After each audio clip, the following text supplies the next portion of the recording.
دنیا کے ترقی یافتہ ممالک میں آج بھی جو بات سب سے زیادہ قابل تعریف ہے وہ اساتذہ کی صلاحیتوں کا اعتراف کرنا ہے، ان پر بھروسہ کرنا ہے۔ جہاں پڑھاتے ہوئے اساتذہ کو ان پڑھ آدمی باہر پرکھ رہے ہوں، جہاں بات بات پر انہیں ذہنی اذیت دی جائے، بار بار پریشرائز کیا جائے، اساتذہ کے بارے کلاس کے وقت گزار بچوں سے رائے لی جائے، وہ قوم کہاں ترقی کرے گی؟ دوسرا، جہاں M Phil P H D اساتذہ پر بی اے ایم اے پاس نگران بیٹا دیے جائیں جن کا کام اساتذہ کو ذہنی اذیت دینا ہو، اس قوم کی کیا حالت ہوگی؟ قومیں جب بھی ترقی کی راہ پر گامزن ہوتی ہیں تو وہ اپنے اساتذہ کی تکریم کی بدولت ہی منزلیں عبور کر رہی ہوتی ہیں۔ کسی قوم پر زوال آنے کی سب سے بڑی وجہ بھی اساتذہ کی تکریم چھوڑ دینا ہے۔ پاکستان میں پرائیویٹ اسکول اور کالجز میں اساتذہ کی مجموعی صورتحال بڑی گھمبیر ہے۔ اگر معاشرے اور حکومت کے رویے پر نظر ڈالی جائے تو اساتذہ سب سے مظلوم اور پسماندہ طبقہ معلوم ہوتے ہی ہے، اپنے بنیادی حقوق سے محروم اساتذہ شدید ذہنی اذیت سے دوچار ہیں۔ اساتذہ کے مسائل کی نشاندہی کے باوجود مسائل کم ہونے کی بجائے مسلسل بڑھتے ہی جا رہے ہیں،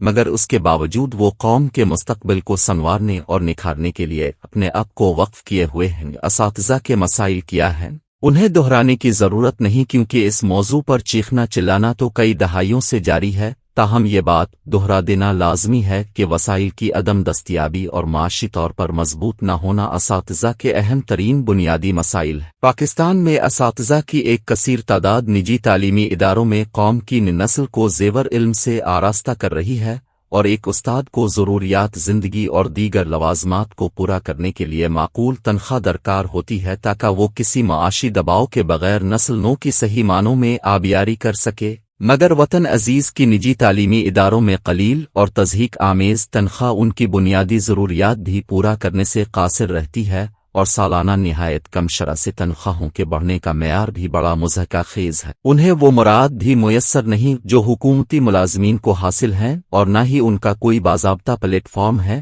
جہاں ان کے مسائل کے حل اور حقوق کی آواز کو حکام بالا تک پہنچایا جا سکے۔ حکومت سے درخواست ہے کہ پرائیویٹ اساتذہ کے لیے کوئی میکنزم بنائے، ان کے حقوق کی ذمہ داری لے تاکہ وہ ذہنی اذیت سے بچ سکیں۔ حکومت ایچ ای سی کو کہے کہ وہ رجسٹریشن کرے اساتذہ کی تاکہ حکومت کے پاس ریکارڈ ہو، پرائیویٹ مالکان پر کوئی خوف کا سایہ ہو، اپنی مرضی سے کسی کو ملازمت سے برخاست نہ کر سکیں۔ سرکاری ملازمین کی پرائیویٹ کالجز اور سکول اساتذہ کے حقوق محفوظ ہو سکیں۔ خدارہ اساتذہ کو تذلیل سے بچائیں جو پرائیویٹ سیکٹر میں ہو رہی ہے۔ اگر حکومت نے نوٹس نہ لے، تعلیم و تدریس انبیاء کا پیشہ ہے، اور یہ اطمینان قلب اور روح کے سکون کے بغیر ممکن نہیں، اور اساتذہ کو قلب و روح کا سکون ہی میسر نہیں ہے۔ جس شخص نے نسل نو کی تربیت کرنی اور ایک سلجھا ہوا معاشرہ پیدا کرنا ہے، وہ حکومت کی طرف سے بنیادی سہولیات سے محروم ہے۔ یہی وجہ ہے کہ آج کے اساتذہ میں ماضی کے اساتذہ جیسی خوبیاں تو نہیں،